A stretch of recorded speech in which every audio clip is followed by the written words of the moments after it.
Bonsoir à tous, bienvenue sur le plateau Equinoxoir, votre décryptage quotidien de l'actualité de lundi à vendredi, 19h, 21h, 18h, 20h, Greenwich Mean Time. 48 heures après la manifestation du samedi 17 juillet 2021 à Genève, l'heure des bilans a sonné du côté du pouvoir. L'on se félicite de l'échec de cette autre manifestation de certains Camerounais de la diaspora. L'interdiction de la manifestation par les autorités policières genevoises, ainsi que la mise aux arrêts de certains activistes la veille du grand rassemblement est considérée par Yaoundé comme une victoire. Le fait pour la police helvétique d'avoir transformé l'intercontinental en une forteresse inaccessible et imprenable a été tout à l'avantage des autorités de Yaoundé. L'important était de manifester, arguent les activistes camerounais. Ils se vantent d'avoir bel et bien manifesté ce 17 juillet 2021 malgré l'interdiction des autorités suisses. Les activistes et les manifestants avouent avoir rapporté une grande victoire d'image et de communication en attirant l'attention du monde sur la persistance d'un pouvoir presque quarantenaire dans leur pays. Madame, Monsieur, tout à l'heure à 20h, c'est la grande édition d'informations présentée par Cédric Nouffelé. Quant à moi, je vous retrouve d'abord, tout de suite, pour première partie Equinoxoir, et après le journal de Cédric, ce sera Equinoxoir. Deuxième partie, ce sera le temps du débrief.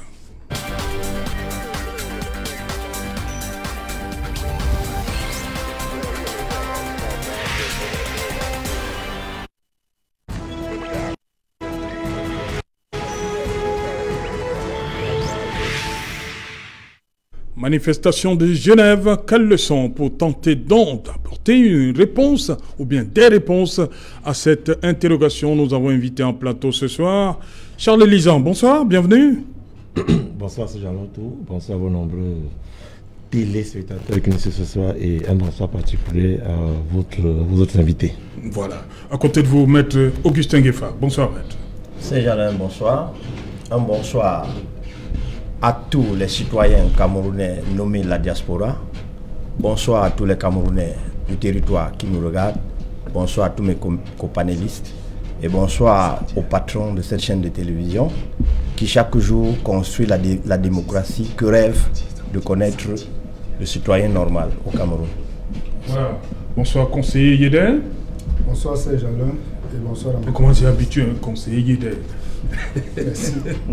Conseiller municipal PCR1 dans le 3e arrondissement de Douala, Vincent de Poliédel. Bienvenue. Merci. Voilà, à côté de vous, il fait son baptême du feu à Equinoxoir. Guy Laurent Kwam, bonsoir. Bonsoir Serge Alain, bonsoir à tous les panélistes qui vont partager ce plateau, avec lesquels je vais partager ce plateau ce soir. C'est un plaisir d'avoir à participer à votre, on va dire quoi, à ce plateau qui est l'un des plus appréciés au Cameroun. Je vais dire un bonsoir particulier à tous les prisonniers politiques du Cameroun, particulièrement à ceux du MRC qui sont toujours, comme vous le savez, au four au moulin pour que ce pays devienne un pays libre et démocratique. Voilà, on va faire le tour, hein, parce que vous savez, ce soir, nous avons également les Camerounais de l'autre côté de la Méditerranée, plus précisément en France, ils sont deux. Là-bas, il y aura une troisième, mais pour l'instant, ils sont deux qui attendent. Bonsoir, on va commencer par Abdelaziz Moumbe Ndjinda. Bonsoir, Abdelaziz. Bonsoir, Moussango Mouben Avignon, que la paix soit avec tous, avec ceux qui sont sur le plateau ce soir et aux millions de téléspectateurs de Kinox Télévision. Voilà, à côté de vous, ça c'est la première fois qu'il intervient. Lui, c'est Alain-Jules Meignet. Alain-Jules, bonsoir. Je rappelle que vous êtes journaliste. Hein?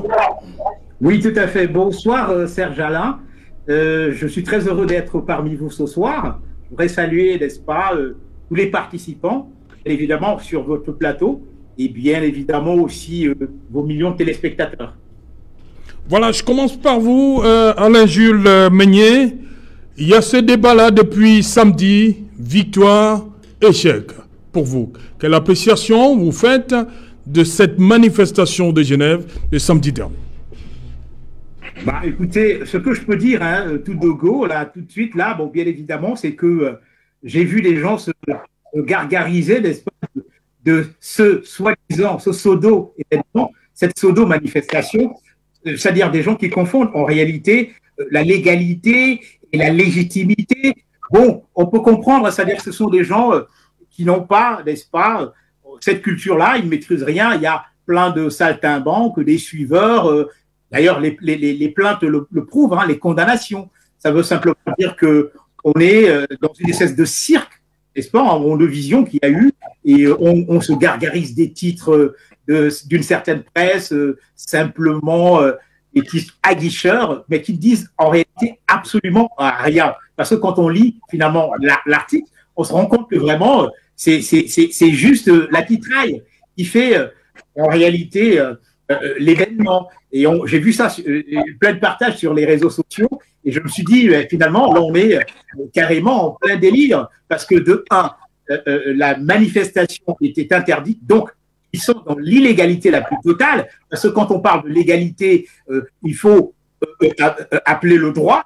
Quand on parle de légalité, il faut bien que ce soit quelque chose qui a été, disons, autorisé. On sait que ça a été interdit, et bien évidemment, ils n'ont pas respecté cela, sont allés quand même sur le terrain. Ils ont eu une chance, parce que ce n'était pas en France.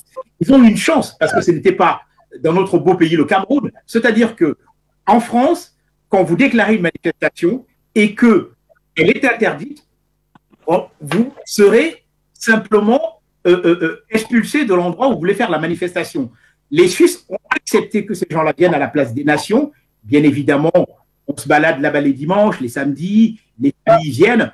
On les a tolérés et on leur a demandé de ne pas franchir simplement, je vais parler comme les militaires, la ligne de démarcation. Mais malheureusement, ils ont franchi cette ligne de démarcation alors qu'ils a été tolérés. Par conséquent, il y a eu beaucoup d'arrestations, il y a eu beaucoup de condamnations, donc on ne peut pas se gargariser d'une telle démarche cuisante de ces gens-là qui ne sont pas, sur le plan intellectuel, assez construits pour comprendre que réellement c'est interdit et qu'un chef d'État, c'est autre chose que, n'est-ce pas, un petit plaisantin qui va aller quelque part se balader. On appelle ça en diplomatie l'immunité des représentants de l'État. Ça veut dire quoi?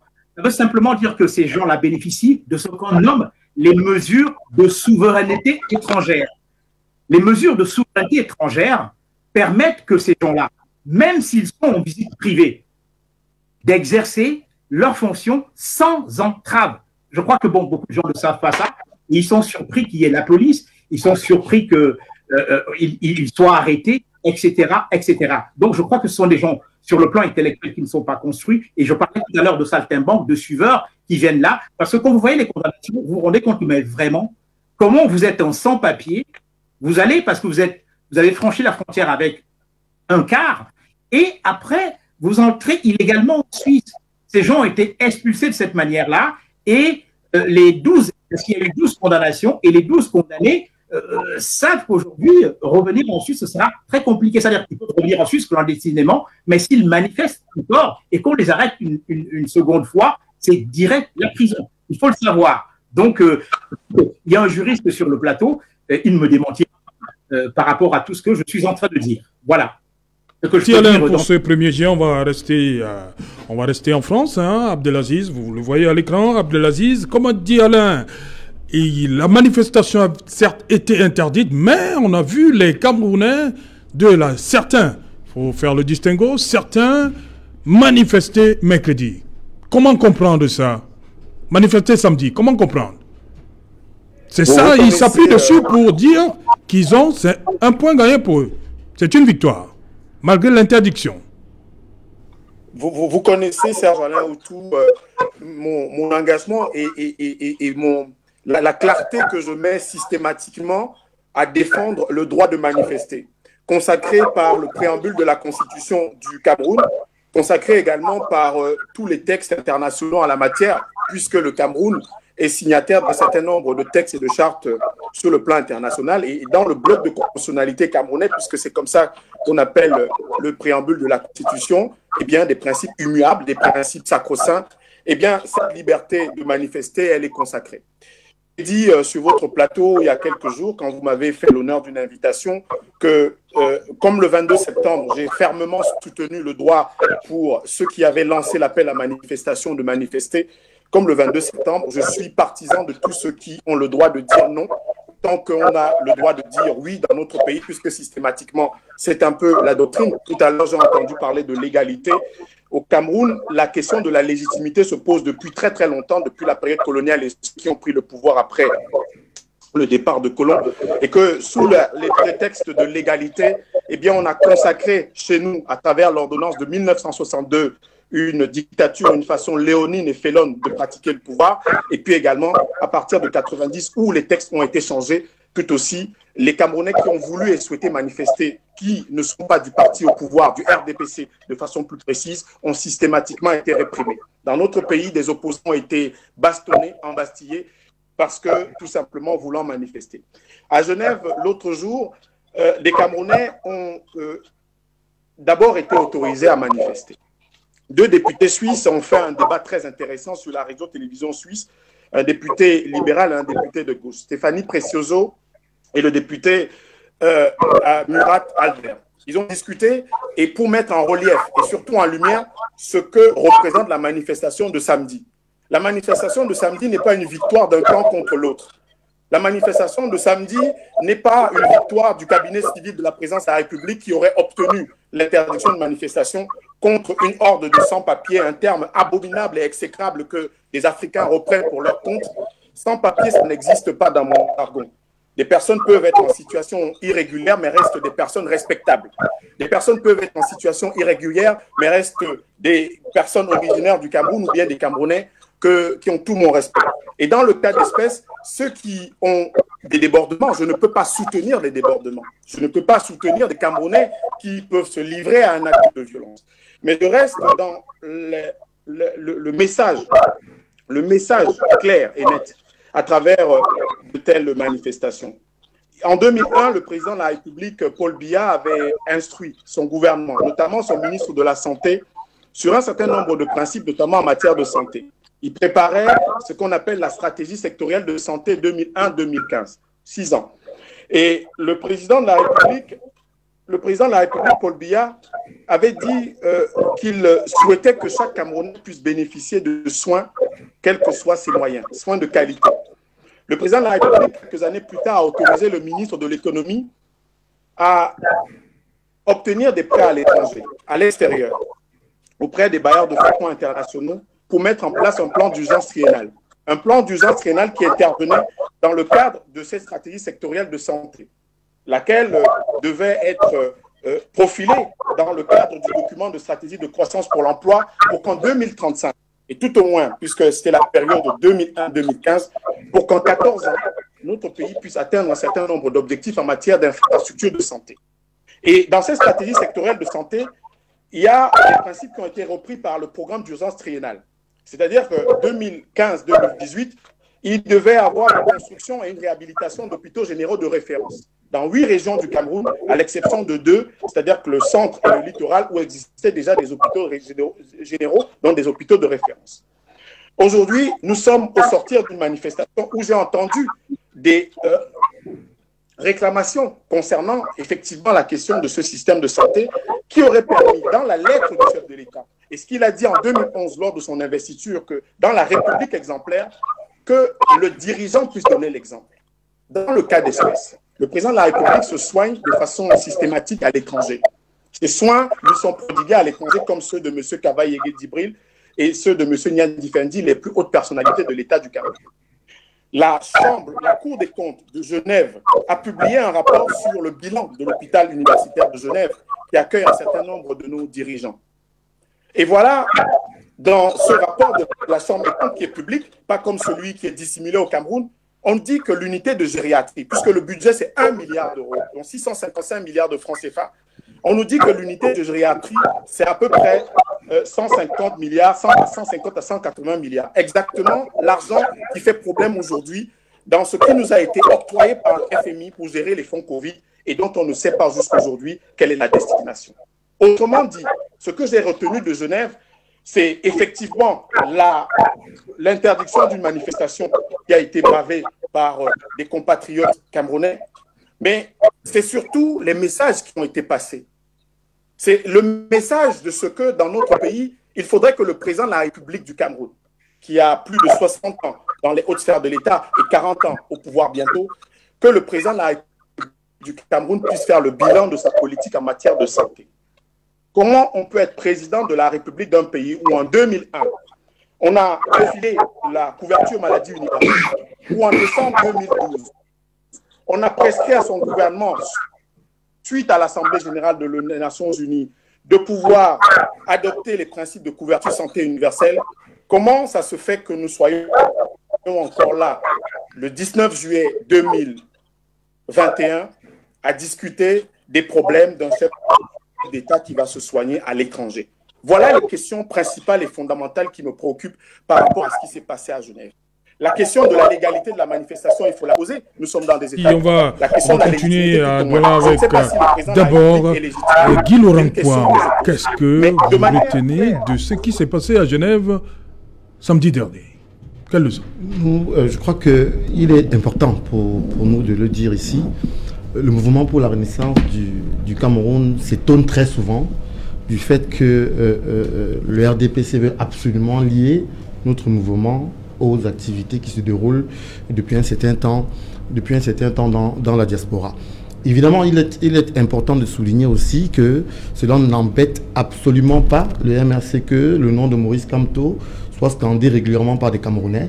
Cela voudrait simplement dire que c'est un acteur politique qui rassemble et dont le message politique est compris.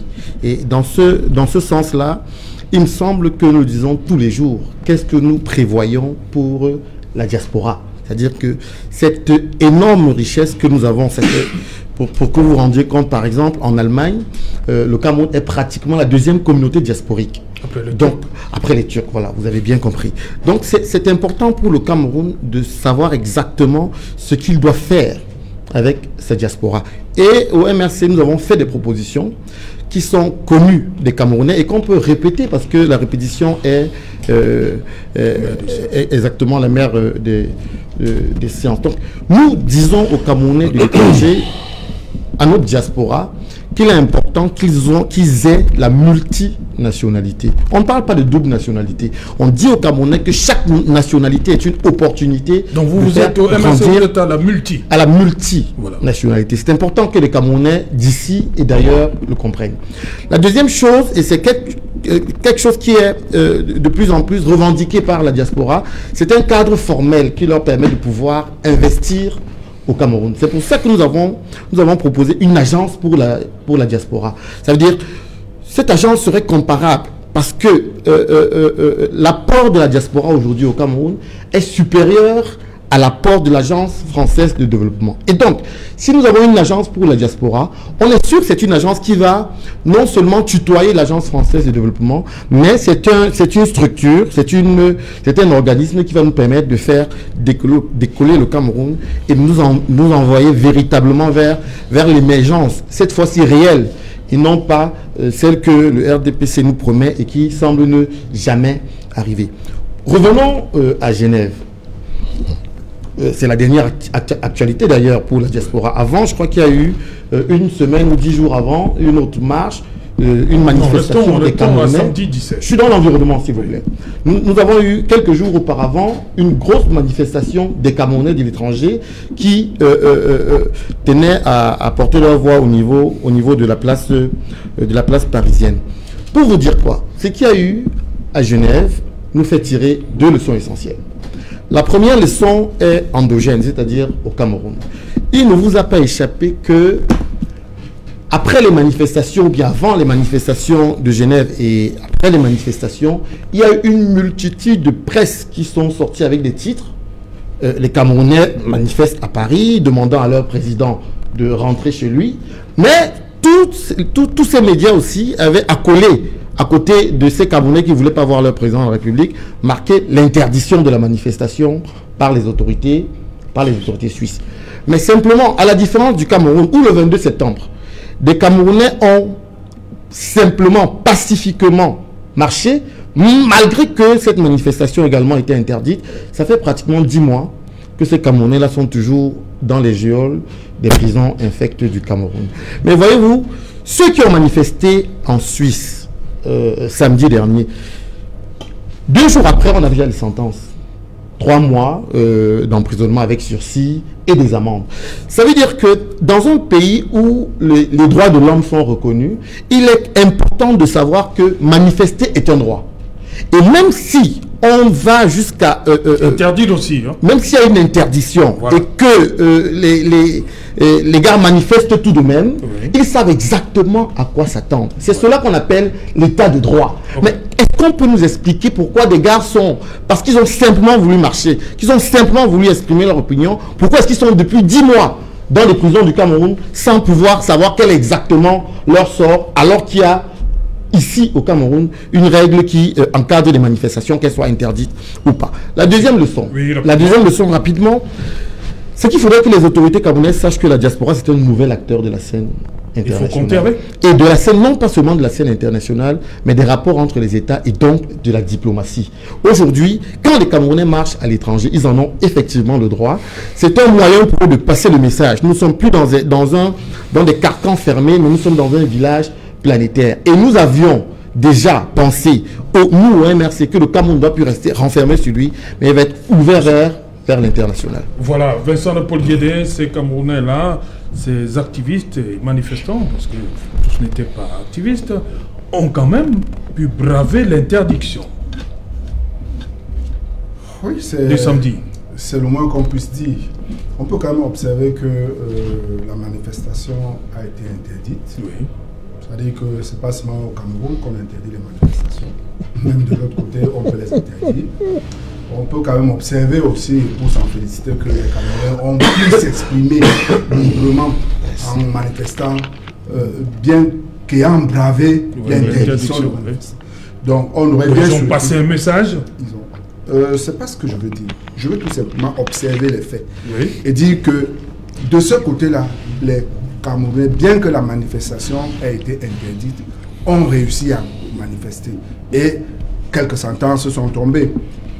Il y a eu un souci au niveau de la mobilisation, n'est-ce pas? On parlait de 5 000 attendus, mais c'est une centaine à la fin, n'est-ce pas, qui a pris le risque, parce qu'il s'agissait là de prendre un risque.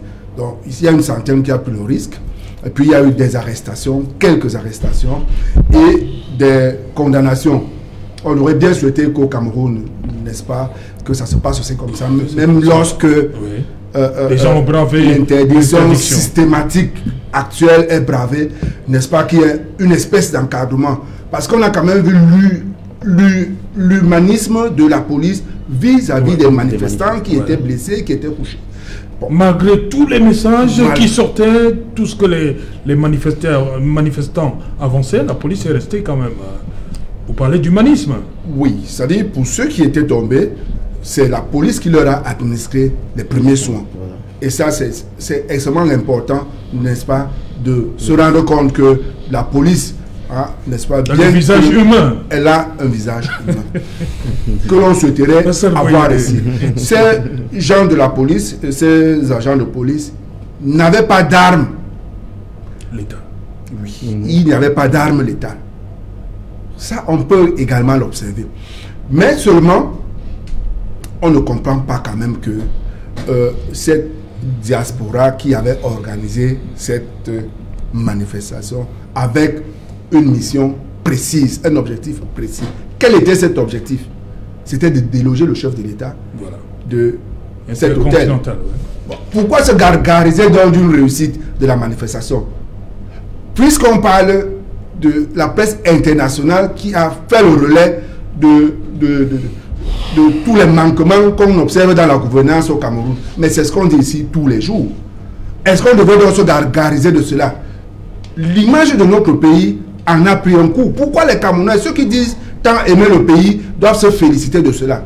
Je voudrais vous rappeler que ce même week-end, les 7 qui se sont mis ensemble sur la plateforme ont fini le travail, ont bouclé leurs travaux et devaient faire une communication, doivent faire une communication.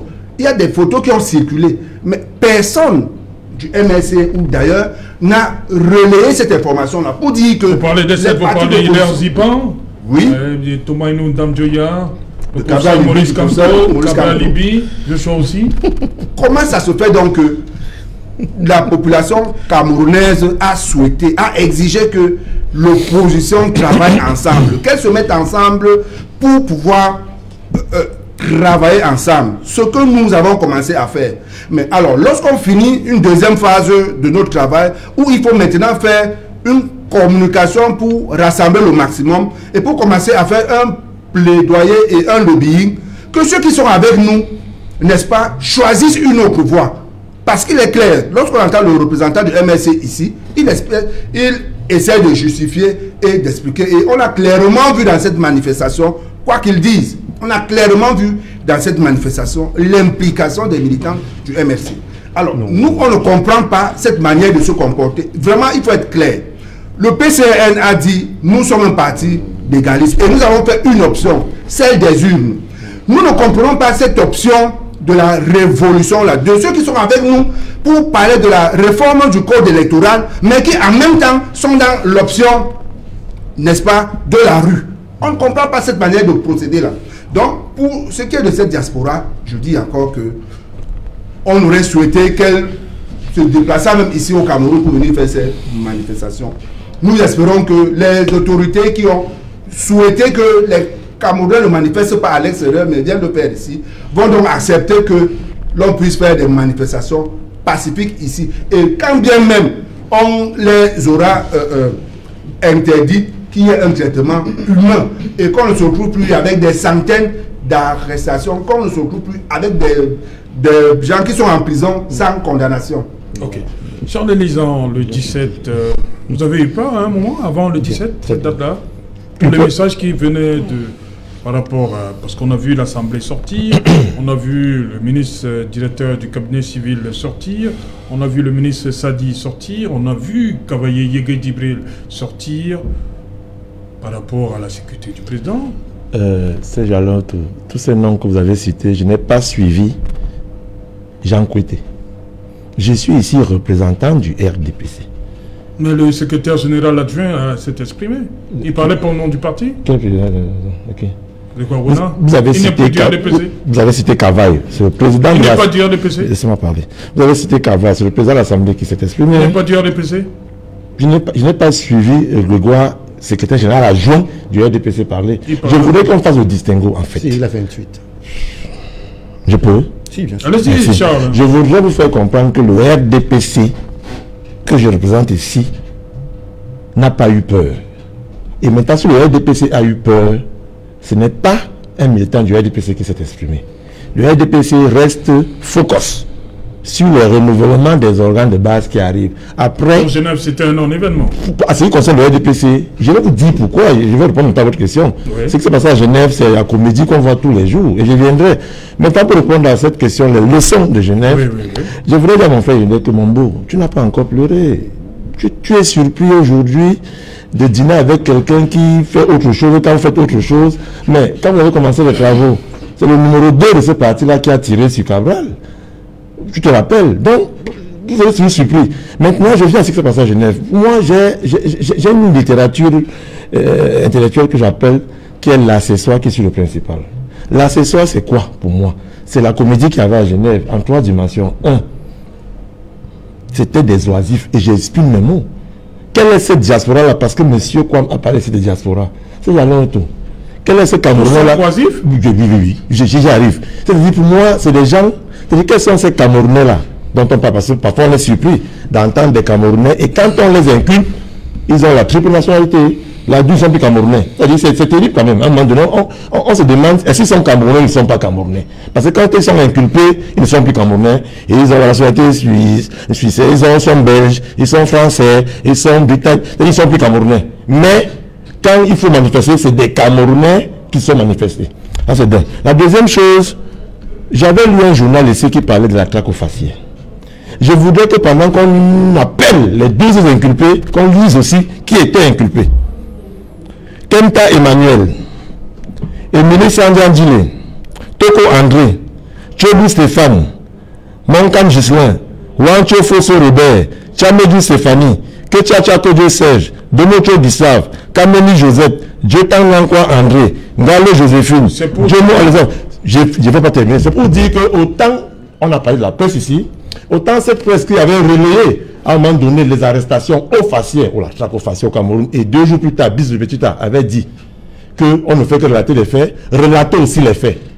Arrêtez de croire que ce sont des Camerounais qui se sont exprimés à Genève. Il faut qu'on aille au fond des choses. Troisième chose, à la fin, qu'est-ce qui s'est passé? Le général en chef des troupes sur le terrain, qu'on appelle Kemta, qu'est-ce qu'il a dit? Paul Biya nous a mis KO. Il pleurait. Donc eux-mêmes, ils ont donné le résultat de leur action. Ils pleuraient sur un trottoir en disant que Paul Biya nous a mis KO. Donc pour moi, c'est ça. C'est ce qui s'est passé à Genève. Maintenant, je viens au principal. Qu'est-ce qu'il partait faire à l'intercontinental? C'était l'opération Kacham. Kacham signifie en pidine, attraper Paul Biya, le remettre dans l'avion pour certains, le tuer pour d'autres, parce qu'il y en a qui ont fait des tweets et des publications sur Facebook. Et voyant l'exagération pénale, peut-être entre guillemets, de leur publication, ils ont encore effacé. C'était qu'on l'arrête, on le tue, d'autres c'était qu'on l'attrape, on le renvoie, il y a une tout et tout. Mais moi, il fallait arrêter qui? Paul Biya. C'est qui? 82, 2021, on a 39 ans de pouvoir. 62, 82, ministre, secrétaire général, ministre du cabinet civil, tout ça, président de la République. C'est un gars comme ça qu'on peut arrêter. Un gars qui n'est pas ébranlé par les sorties hasardeuses de certaines personnes. Non, c'est genre tout. Ce que je voudrais dire ici aujourd'hui, monsieur dit Laurent comme, encore qu'il y a un Léonard comme ici, tout se ressemble, on peut dire les patates d'un même sillon, je suis quand même surpris. Je voudrais vous faire comprendre que quand même, vous n'allez pas ici aujourd'hui me dire à moi, en me regardant dans les yeux, et en regardant dans les yeux qu'il n'y a aucun rapport entre vous et ces gars. Non. Comme Yende l'a dit, on a vu plusieurs de vos militants dans cette manifestation. Ce n'est pas le RDPC. Vous avez cité votre sortie au RDPC 4 fois de suite. Ce n'est pas le RDPC qui est responsable du code de procédure pénale actuel. Ou le code pénal actuel, vous connaissez celui qui l'a fait, le dernier code pénal, maître. C'est Ben Sos. Et vous connaissez qui était le patron de Ben Sos à ce moment. Donc, vous n'avez pas passé le temps à vouloir angéliser votre patron, le prendre pour ce qui n'est pas, parce que vous voulez à tout prix faire passer un message au forceps aux Camerounais et venir tranquillement, tout beau dans votre costard, me regarder moi dans les yeux et me dire que le RDPC est responsable de l'alliance qu'il y a entre vous, la basse, et les ambazoniens qui ont manifesté la veille. Tout se regroupe. À votre sortie de prison, quel était le discours que vous avez lancé? Le plus gros gain qu'on ait eu à sortir le Kondengui, c'est le rapprochement avec l'Amazonie. Ce sont vos choses. Nul ne peut se prévaloir de ses propres turpitudes. Soyez responsables de vos choix et assumez-les. Merci. Merci, Charles. J'aurai l'occasion de vous répondre. Oui, oui. On va d'abord écouter Maître Augustin Gueffard. Oui. Maître, quelle leçon pour vous après le 17 juillet? Serge Alain, j'ai écouté mes distingués copanélistes. Lorsque je revois le thème, quelles leçons? J'ai 3 principales leçons que j'ai tirées de ce triste événement, de Genève. La première leçon, c'est l'honneur perdu du Cameroun. Le Cameroun a perdu son honneur. Voyez-vous, j'ai vu le président Emmanuel Macron être bousculé par un citoyen. Toute la classe politique française s'est mise debout. Tous les partis politiques ont écrit, et au journal de 20h, toutes chaînes de télévision confondues, chacun a exprimé sa colère. C'est la République était J'ai écouté mon voisin Michel Elisan, qui a fait la litanie de tous ceux qui ont parlé au Cameroun pour décrier l'humiliation que le premier être au Cameroun, le Dieu de nous tous, a subi à Genève. Il n'y a que quelques sbires. Je ne sais pas s'ils sont du RDPC, parce que Charles Elisan a revendiqué le silence du RDPC. Donc les fonctionnaires qui ont écrit, ce sont ceux qui sont aux affaires. Je n'ai pas suivi, à ma connaissance, les partis politiques camerounais, c'est-à-dire ceux qui accourent autour du RDPC, dire que le chef d'État ne doit pas être sali à l'étranger. Est-ce que ce silence veut dire qu'il cautionne l'activité de ce que nous pouvons appeler aujourd'hui les extrémistes de la diaspora. Si ce silence cautionne cette affaire, je crois que nous sommes en train de perdre en honneur. Moi, j'ai honte. Moi qui ai souvent l'habitude de voyager, je suis gêné. Et si quelqu'un n'est pas gêné pour ce, je me dis qu'il doit réviser son cerveau au Cameroun. Il doit se demander si c'est ce Cameroun-là, c'est le Cameroun que le président de la République a reçu il y a presque 40 ans. La deuxième leçon que je tire, c'est la désacralisation de nos institutions. Que devient le président de la République? N'importe qui peut le bousculer n'importe où. Il peut même faire appel à la police. N'importe qui défie cette police. Et puis, fait parler de nous sur le plan mondial en mal. Voyez-vous, j'étais dans mon village et j'écoutais la première radio internationale qui émet ici. De 6h à 9h, elle mettait en boucle l'interdiction de la marche.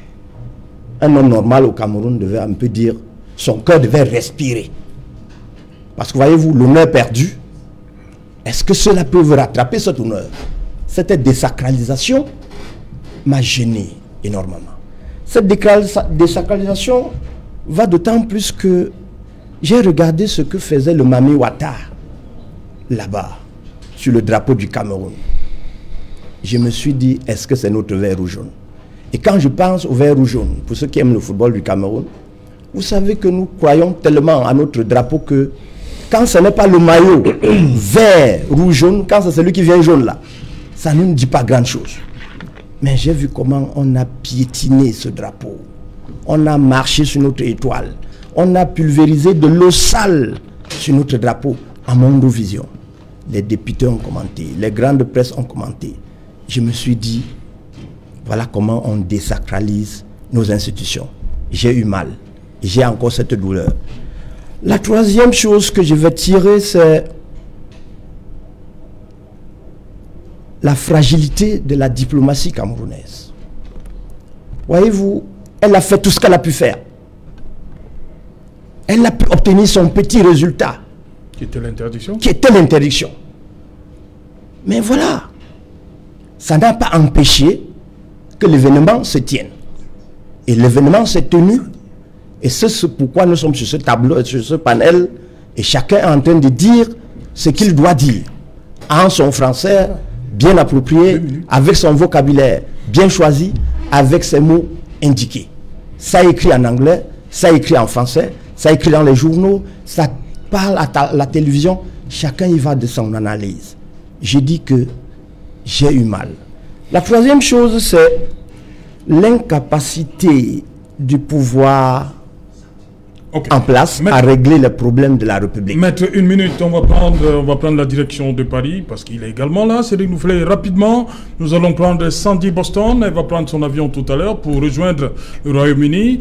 Bonsoir Sandy, vous êtes à l'aéroport de Charles de Gaulle, je suppose, pour Paris. Voilà, vous êtes même déjà dans l'avion. Bonsoir Sandy Boston. Bienvenue sur Equinox Soir.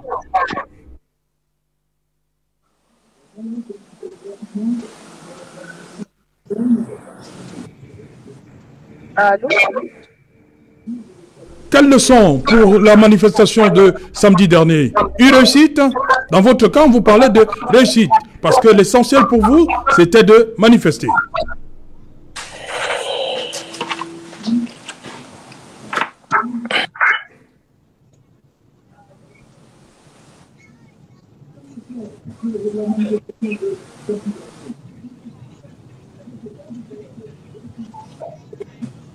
Boston, on va continuer. Oui, maître, allez-y. Oui, je disais que la troisième leçon que je tire, c'est l'incapacité du pouvoir en place à trouver les solutions aux problèmes. Voyez-vous, j'ai lu tous ceux qui ont essayé de sauver la face. Celui qui m'a marqué, c'est le ministre de la Communication. Oui.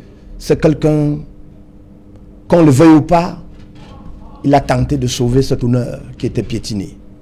J'ai aimé son texte. Malheureusement, comme toute œuvre humaine, son texte n'était pas parfait. Parce qu'il reconnaît seulement les problèmes. Il ne pense pas aux solutions. Il ne nous dit pas quels sont ces problèmes qu'on doit venir résoudre aux problèmes. C'est là le nœud de l'affaire. Il faut que l'État reconnaisse ses problèmes et qu'il les traite progressivement. Qu'il ait l'humilité de M. Emmanuel Sadi pour régler ses problèmes. Okay. C'est où je parle de l'incapacité de l'État à régler ses problèmes. Voilà, merci. On va encore parler du ministre Sadi. Pas répondu à la question tout à l'heure, là, on va... Je vous en prie, Charles. Je n'entre pas dans la poubelle, celui-là. Je vous en prie, Charles Elisa.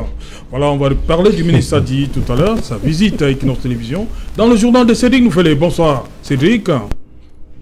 Bonsoir Serge Alain, bonsoir à vos invités. Vous l'avez dit, nous évoquerons cette visite du ministre de la Communication dans les locaux d'Equinox Télévision, lui qui a apprécié le travail très professionnel des journalistes en service dans ce groupe de médias et qui a également noté qu'il était un téléspectateur fidèle des contenus les plus suivis, notamment sur le plan politique. Equinox Soir, droit de réponse sur Equinox Télévision. Nous en parlerons. Vous verrez les temps forts de ces échanges entre le ministre, les journalistes et le président directeur général du groupe Equinox dans le journal de 20h. Nous parlerons également ce soir des difficultés que rencontre la communauté musulmane à préparer la fête de la Tabaski à Berthois, la cherté du mouton et la rareté des clients inquiètent des bergers, contexte de la crise sanitaire et aussi ses répercussions économiques sur le pouvoir d'achat des fidèles musulmans. Nous évoquerons également l'affaire Ténor. Vous le savez, cet artiste de musique urbaine impliqué dans un accident de la circulation ayant causé la mort d'une jeune fille, petite Erika, 19 ans selon les dernières informations que nous avons. Que s'est-il réellement passé? Quelles sont les zones d'ombre et les éléments d'investigation qui permettent d'élucider cette affaire? Nous en parlerons dans quelques instants. C'est Jalan. Voilà, madame, monsieur, vous n'avez pas de choix. Restez sur Equinox Soir et également le 20h de Cédric. Le 20h le plus attendu de la planète. Dans un instant. For 10 years now, we offer the most reliable, fastest and cheapest money transfer services.